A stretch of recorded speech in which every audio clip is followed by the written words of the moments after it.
Welcome to Tea with Jess. I'm author Jess Montgomery, and I'm delighted you're joining me for a little tea break. As Nana says in my kinship mystery series, life is hard, have tea. And today's mug is my favorite, very faded old mug from that I got a gift with subscription to Writer's Digest years ago. I've described it before, but it's got a writer who is at his typewriter, and in his thought bubble it says tappity tap tap tap tap tap, and in the thought bubble for the typewriter it just says tap, and at the bottom it says delusions of grandeur, which I think is pretty funny and is kind of how I see writing and editing, which today I'm welcoming Tiffany Yates Martin, who is, I have to say, an editing genius. Her insights into editing and revision, specifically how those practices can shape a first draft from a lump of clay into a unique and compelling sculpture, are career changing for writers. It certainly was for this writer. Tiffany helped me with the first draft of The Widows and part of The Hollows, the second book in the kinship series. She helped me take those to the next level. And I'm still and will always apply the lessons I learned from working with her to my writing. And she runs Foxprint Editorial, wrote the book Intuitive Editing, which I regard as a must-have. Let me grab my copy to prove I mean it. A must-have for every writer at any stage. And she walks the walk, or maybe I should say she writes the write, because she writes terrific novels about love, relationships, family under a pen name, Phoebe Fox. So I'm delighted to welcome Tiffany today to Tea with Jess. So Hi. welcome, Tiffany. Hello. That was a really very generous introduction. Thank you. Oh, you're very welcome. I'm delighted to have you here. I love getting Share, to talk to you yes, directly. I directly. don't know if authors, probably they do, but they may not realize how intimate an editorial relationship can be with someone that you've never actually talked to face to face. Yeah, yeah. It's an incredible leap of trust, and I'm Yeah, glad I made that leap with you. So I loved share working with you. share your oh, thank you. Share your mug. What is your Oh, mug today? this is the mug I use every single day. Oh, It's mugs by Mara, and it's so I guess they're sort of mass produced. But when I first found this mug, it was in a little shop in Utah where I was oh, for a wedding, and I bought this one and another one, but this one was my very favorite for years and years, and then it broke. And I thought it was like a one of a kind artist's mug, but I remembered that on the bottom it says Mara, Mara. And so I started searching online, and it turns out no, they're mass produced. There's a huge, you can order them at all these places. So I didn't care because it has the perfect hand feel and oh. it contains the perfect amount of coffee. Sorry, I'm cheating a little bit. Okay. So yeah, and it's heavy. Like I love the weight of it. Yeah. It feels very portentous. Yeah, it looks substantive. And there's a fish on And it. the fish is so cute. And I love the beach. So that is all good stuff. And these And I colors I think are just yum. oh yeah, we've got Oh, sorry. teal, we've got royal blue. I'm kind of Um, digging between your backgrounds and mine that we're kind of covering the full spectrum of color. that's right. I've got teal, bright green, aqua, I love uh, it. and I love to fish. So Mm, so I that's right. love I forgot. While I'm just admiring them, you're sitting there killing them and eating them. I throw them back. I throw them back. I'm teasing. Uh, I think they're uh, delicious also. I do too. But the And I fish love are that you fish. I think that's so cool. You fly fish, well, right? no, no, I just cast fish. I Okay. just have a rod and reel. So yeah. Um, well, and the fish mug is appropriate also because this is so cheesy, but I love a good cheesy pun. We want to hook our readers. Oh, I was So hoping you were going to say that. That's good. I never thought of that.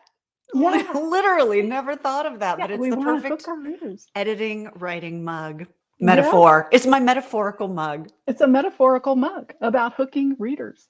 So let's talk about that. First, tell us what inspired you to become an editor. So I was an English major because I Mhm. knew I loved it, but I didn't know that you could do anything with that. It was just the quickest way out of school at that point. And I had no idea. Well, I did have an idea what I was going to do. I thought I was going to be an actor, and I was an actor at the time. And I moved to New York, and I was acting and waiting tables like pretty much every other actor. And A, didn't want to wait tables forever, and B, wanted to not live like a starving artist while I was breaking into acting. Mhm. So I found this. I love telling this story because it's so silly. In the New York Times, there was an ad in the classified section that said, "Get paid for reading books. Send us $25, and we'll tell you how." And I'm like, I was sure it was a scam. And at the time, I was so poor that like what I ate was care packages from home, and Aw. like a side of brown rice from the Chinese restaurant with soy sauce on it, because this is what Oh I my could afford. gosh. So it was a fortune for me, but I did it. And sure enough, it was actually full of great information on how to learn to be a proofreader and a copy editor and approach the big publishers, which at the time, this was pre-internet, kids. So there was this giant, and when I say giant, I'm not kidding, this book called The Literary Marketplace. Do you remember it? It was like Oh, yeah. this thick, and you Yeah, couldn't check it out. You had to go to the library that's reference right. desk and sit there all day. But that's where Mhm. I got the names of the managing editors, Oh, and I wow. approached them all, and I put together a resume, luckily having majored in this and been pretty much a word nerd all my life. I knew I could do the work. So they sent tests, and then one led to another, because publishing is a small industry. And I ended up Mhm. copy editing for most of the big six at the time while I was in Right. New York. And then I quit acting because that was futile. Um, and it just became no fun anymore. So Yeah. I realized I was really loving this, and I transitioned into doing some journalism. And then about maybe 12 years ago, I started to think I could do developmental editing, just based on, by that point, I had been working with hundreds of manuscripts. And you see everything that's been done to that point, because again, pre-internet, kids, all the changes back then were made, literally on the pages in red pencil. Right. And then, and you got to see, especially if you were proofreading, you got to see the final version and the original author's version, how it all evolved, what made it into the final pages, what the edits looked like. So I felt like that was really good training ground. Mhm. And I started it, but I had no credentials. But I happened to know an author here who I had copy edited for, who was struggling with her current novel manuscript. And she said, I said to her, "How do you feel about me doing a developmental edit for you? And I'll do it for free." And what does she have to lose, right? And she So said, "Yes, of it went course." really well. And she, bless her, she told all the authors that she knew, and that started to snowball. And here we are. That's a That's really long answer to your story, That's to your amazing, but question. there's a lot to pull out. There's a lot to tease out of that answer. So, what I hear from your answer is, it's okay to pivot if you're not having fun. You weren't having fun as an actress. And so, but you were having fun working with words, and you were tapping back into a love that you brought to editing already. You said you Mhm. were a word nerd, which, yay, me too. Well, it's funny looking back now, I see that was probably what I always was more than anything else. Yeah. I think what drew me to acting was story, quite honestly. I was about to say love of story. Mhm. Um, and then, of course, also a value from your answer is, persistence, being coachable, persisting but intelligently, and word of mouth. Starting with Mm. one little nibble, like with fishing, and going from there to all these other writers. And it was really smart of you to make that offer to your friend. It Um, was probably the best business decision I ever made. She and I are very close now, and I tell her I built my business on her back. But I love that, and I don't know if your viewers know this, but you have done the How Writers Revise feature that I do on my blog, and in the mhm, course of my expansion of that, you and I just did an interview where you talk about really similar things: persistence, mhm, being coachable, mhm. being able to change. And also, I love what you said about everything's connected in this business.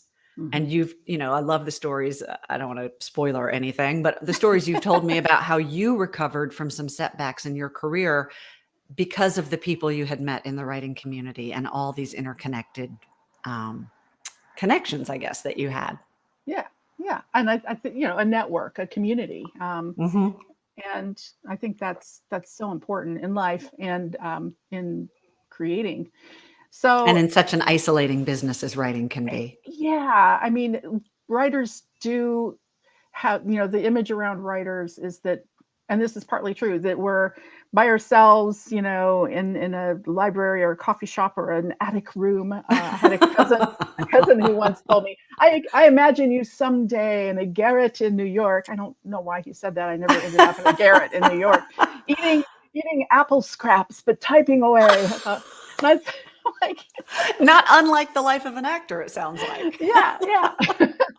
But there's, it's kind of a goofy before the internet kids image, but also is a little bit of truth to that, that Yeah. you're creating at least initially that initial clay in isolation, and then you need to, as a writer, you need to begin the revising and editing process. And you have a philosophy that, and I agree with it, that revising and editing is the heart of the writing process. I think sometimes people think writing is just letting it all spill out and typing it down or on a keyboard or dictating it, and then you're done. And then Right. you do a You rip quick it off spell the check. typewriter and you send it to your Yes, agent. right. And then you're done. Not quite how it works. So, talk about that a little bit. Your philosophy about revising and editing, and that's certainly part of your, the heart of your book, intuitive editing, as the heart of the writing process. Yeah, I think we do writers a disservice by sort of presenting a lot of the teaching, a lot of the books presents it as if drafting is the writing process. And I love Mhm. that you talked about in your I had asked you in the Writers on Revising feature to talk about your greatest challenge, and you sort of spoke to that is really where you find the story. I think drafting is where we get that's where you get the bones of it on there. And Mhm. then editing and revising. And I always like to differentiate between the two of them because I use them differently. And I think it's helpful for authors to define them differently. Editing is, I think of that as the assessing. That's Mhm. looking at it and saying, what's actually on the page? What do I have? How's it coming across? Is it my intention? Is it the vision that I had? And revising is then taking the information you gleaned from editing and putting it into practice to address those areas. So editing is assessing, revising is addressing.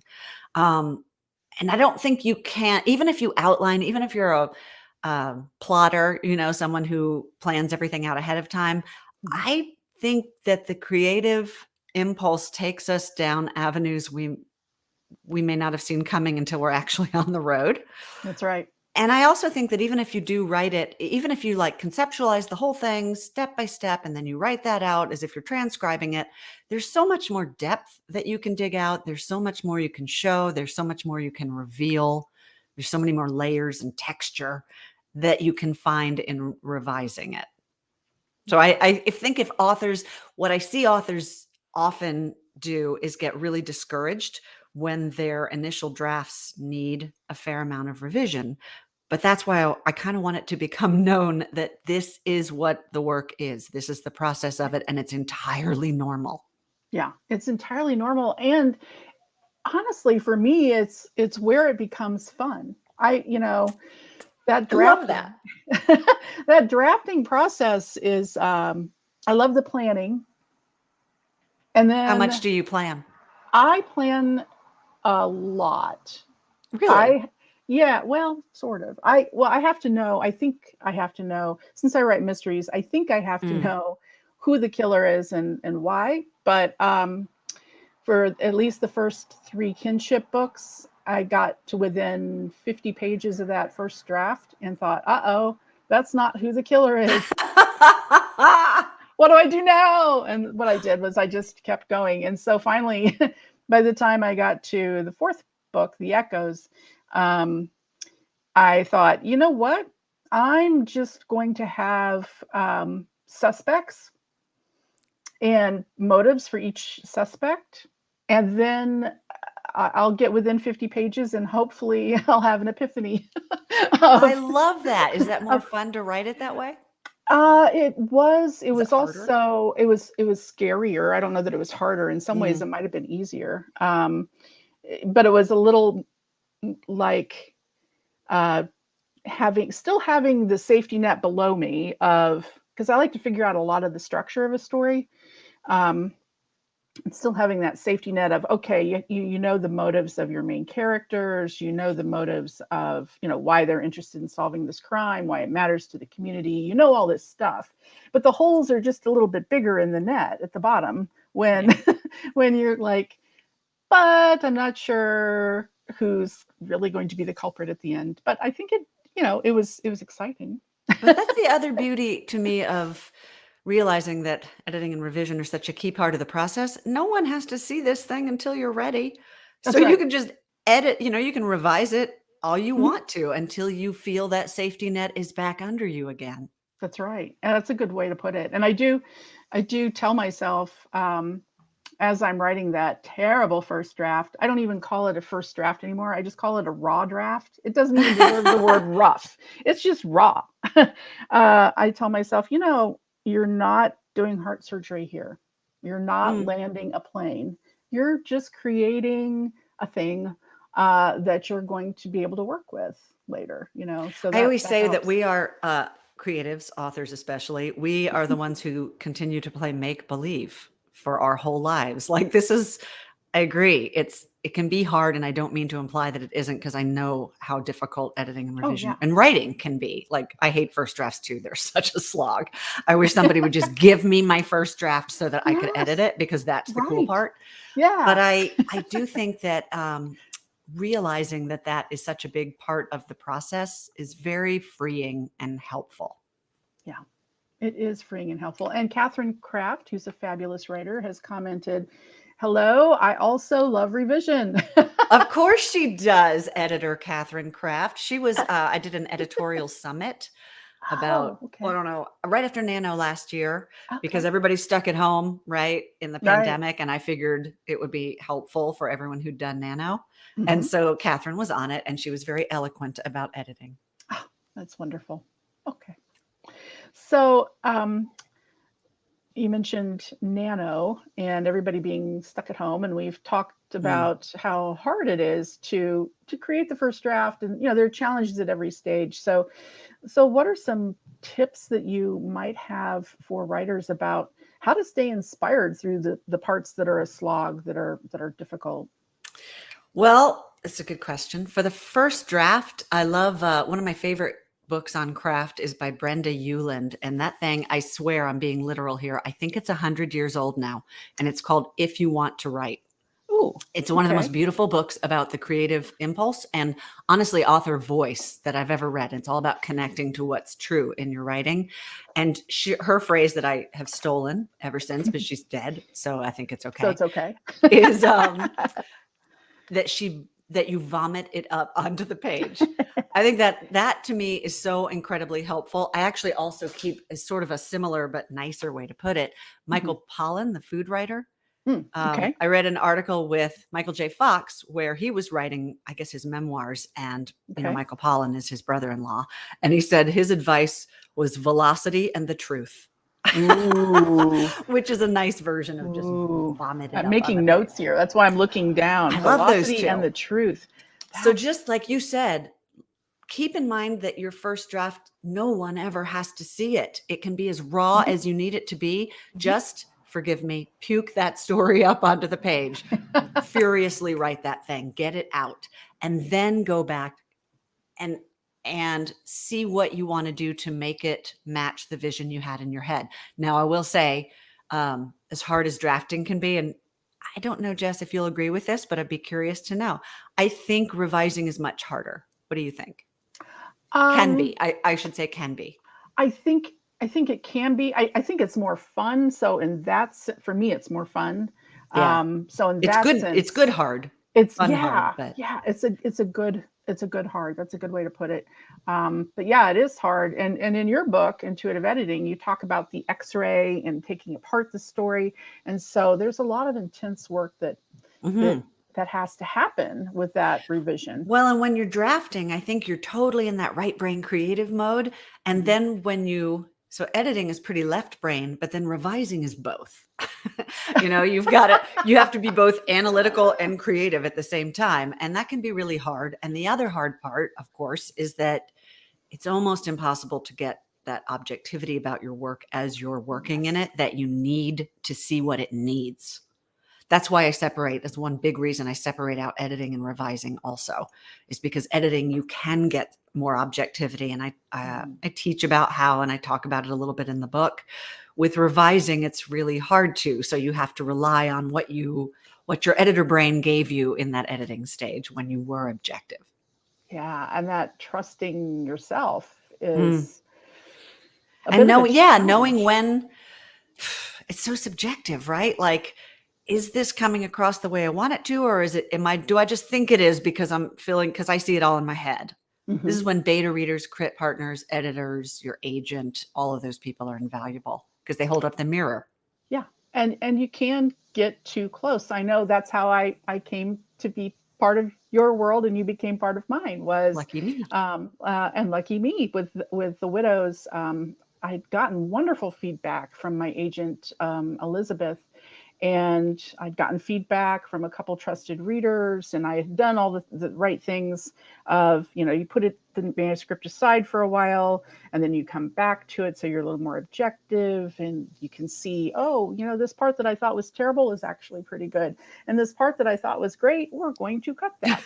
uh, but at the same time, at some point Elizabeth said to me, we're both too close to this. We need somebody who's never looked at this before, um, and get her take. And so she recommended you, and that was great because it was like a master class in point of view, and it was really interesting to realize, for all the writing I've done and education I've had, and I can define point of view, that I didn't really understand point of view until you stepped me through. No, So thanks. Well, you're because you're welcome. in it. And Right. I'm glad you said that because I think sometimes authors take it. You even said this in our interview that when it was suggested to you an outside editor would be helpful, your first reaction was, I should know how to do this. Right. And that's not Right. what it's about. It's not that you don't. Of course you do. You understand point of view. It's that when you're in the forest, it's hard to see the path out to the other side. And you need someone who's got the drone view at that time. Yeah, But you exactly. could probably have done exactly what I was able to help you see in your book. You could probably do that with another author because you can see it in their book. You just can't, you're blind to it in your own. Well, and that's why I so enthusiastically agreed with your comment about, can't somebody just hand me the raw Oh, draft and let me work on it? yeah, because I'd know exactly what's wrong with it then. Right. Exactly. So, and you coach writers through the revision and editing process, and I'm sure every writer is unique, and has his or her or their own challenges to work on. But how is coaching writers a little bit, or is it? Maybe it's not like life coaching. That's an interesting question. I don't actually think of what I do as coaching, but I do think it probably has those elements in it. Hmm. Um, a lot of people conflate coaching and editing, and they're very different. To me, Okay. coaching is Okay. about the creation process. Coaching Mm. is like I don't know, what's a good metaphor for it? Um, Coaching is your acting teacher who helps you get the part, right? They help you Ah. perfect your craft so that this is in my mind. So that you can get the role, so that you're a competent actor, so that you become better at your craft, but you Mhm. still have a director who Ah. helps you with a Okay. specific show or movie or whatever you're doing, who has that big aerial view and can help you bring your story, your character, whatever it is, whatever your field is, fully to life. It does have a lot of coaching elements in it, though, because there is, it's, as we said a minute ago, it's a really intimate relationship. Hmm. And because while a good editor shouldn't tell you what to do, they should help you find the path toward what feels right for you to do. So it is kind of like, it's like I have a personal trainer now. So it is like my personal trainer. Yeah. I'm doing the work right? But he's sitting Right. there going, no, I'm going to need you to do just 3 more. And Just three here's more. 10 more pounds. Oh, wow. Yeah, and I guess I used the term. I see the difference that you're pointing out, but for me, working with you and working with my editor Catherine at Minotaur, um, I try to take the suggest. You know, I'm getting suggestions for a very specific project, Hmm. but I try to take that Hmm. and internalize it and apply it as a writer in general to the Yeah. next project. Yeah. And like where a coach isn't necessarily an editor, I think an editor can help you with the things a coach would help you with in that regard, because Hmm. you learn by doing. And you're seeing, you're right there, like you said, on a specific project, you are hands on seeing how these concepts could enrich your work and your craft. And then I always say, once you see Waldo, you can't unsee him. So like, with point of view, Yeah. you said, as soon as it clicked and you could see it in your own work, you didn't need me anymore. Well, but that's not necessarily true. But I do like what you said about it being like life coaching. I always think I joke that being an editor is like 80% editing and 10% cheerleading and 10% therapist. because we're having because I don't think authors realize, or maybe they do, how much of themselves is revealed on the page. And so we sometimes you have to find ways of, like, if a character is abrasive, let's say, and the author's not seeing that, it could be because that's the way they, and I'm saying this pot calling kettle black because I can be a very direct, sort of, some would say, abrasive person. um I think that you have to find a way of just like in therapy, helping the author see what is coming across on the page that they may not have intended, that bled over from who they are. Ah, okay. Yeah. Yeah, I think And also your that's characters, fascinating. like, I'm a character editor, and so everything I do is based around character. To me, Hmm. it's the heart of story. And so you do need to know quite a bit about human psychology, I Yeah. think, as a writer, as an editor, as anybody who works with character. We're creating Right. human beings. That's right. And they feel very real. They should, yeah. They And they should. do to us when we're writing them, right? Yeah, and hopefully that magic happens when people read our work. Um, so I said at the top that you walk the walk, you write the write. So you write novels. I know your focus is your first love and your focus is as an editor, but you also, and I think this is actually great because I think it makes you more relatable. Like as a Hmm. writer, okay, she's been through this from this side. So you write novels as Phoebe Fox. So if you wouldn't mind, tell us a little bit about that. And No, do you it's edit funny that yourself? it's funny that you say you like that, you think it adds to what I'm offering as an editor, because up until about a year ago, I kept those very separate and I did Mhm. not claim Phoebe like openly. Phoebe was a separate entity and I kept I still talk about it like it's a separate person, and I kept her completely separate from Foxprint because, as you said, well, the reason that I said, and it's true, is that editing is my first love, my passion. It's how I define myself. And I never Mhm. wanted authors I worked with to feel as if they were my second focus. They're my first Right. focus. But then I realized that there was also a component of my feeling, um, like when you told me you read one of my books, Mhm. it freaked me out because I think I'm much more confident in my editing skill than my writing skill, and I was Mm. always worried maybe authors would read something I'd written and think, "Well, why should I listen to her as an editor? She's not that good." Or that it might not be their cup of tea, and they might think, "Oh, she writes women's fiction, so she can't help me with my mystery," which does happen to be one of the genres I work in. Mhm. So, it started to feel a little inauthentic to me that I was denying Phoebe. Like it was sort of, I wasn't showing my belly. Mhm. And that felt like I'm up on the mountaintop going, here's what you do. And not revealing that I'm also climbing up the mountain like every other writer. So I came clean with it, but it was, scary at first, but somebody said to me just what you just said, was that it makes, as an editor, it made them feel like, oh, okay, she's in the trenches too. So it Right. turned out to be a positive, when all this time I kind of thought it might be a detriment. But it turned out to be a positive. So tell Yeah. me what I'm currently reading. Turn of the Key by Ruth Ware. Tell me what you're currently reading, because you're also a lover of reading books. Oh, so much. So, believe it or not, I read every single night, even though my husband laughs because I also read, 8 hours a day or more. Um, and right now I'm in a nonfiction place. So Mm, I'm rereading a book called Deep Work by Cal Newport that I just read. And I literally turned back to the beginning and started rereading it because it's about finding your unbroken focus. hmm, And in doing it, I realized how often my focus was fragmented. So it's made me ridiculously productive, and I'm able to kind of accomplish a lot, but also really get deep into stuff. I'm loving that. I just nice. started a few nights ago, I started A Promised Land, Barack Obama, and Hmm. I'm sort of midway through Hamilton by Ron Chernow. That's a much Oh, slower read, but I did finish before this nonfiction jam I'm on started in yeah. earnest. The last thing I read was The Kindest Lie by Nancy Johnson. I loved it. Oh, Have you read it? okay. I haven't read it. She's so good with, it's a very interwoven story with a lot of backstory that is necessary to Hmm. understand the story. And of course, the editor in me is like, oh, cool. I love seeing how she did that. Yeah. So she handled it so well and really creates faceted characters who have a rich tapestry of history that brings them even more to life.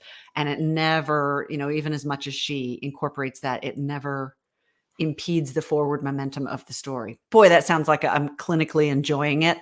I enjoy a story first on its own merits, but then the little editor brain starts picking apart why I Like, liked it. why did that work? That Yeah. those were great suggestions. Well, anything else before we wrap up that you'd like to share with viewers now, or viewers that will watch this or listen to this on the podcast later? Two things. One, thank you for putting my website up. I have so many resources for authors on there, most of them free. Hmm.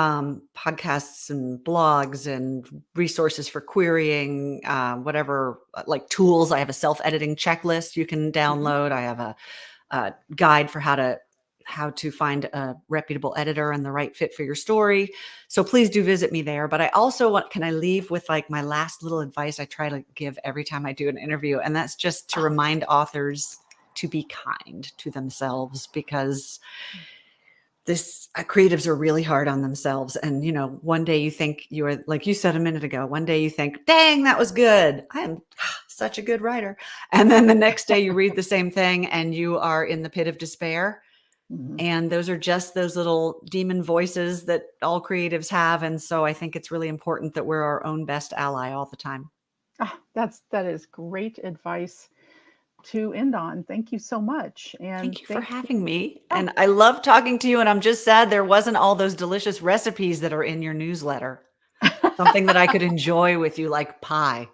pie. Mm, yes. Well, thank you for being with me and having tea on Tea with Jess. And everybody, until our next tea break, take her advice. Be kind to yourself. Be kind to others. Take care of your loved ones and yourself, and have fun.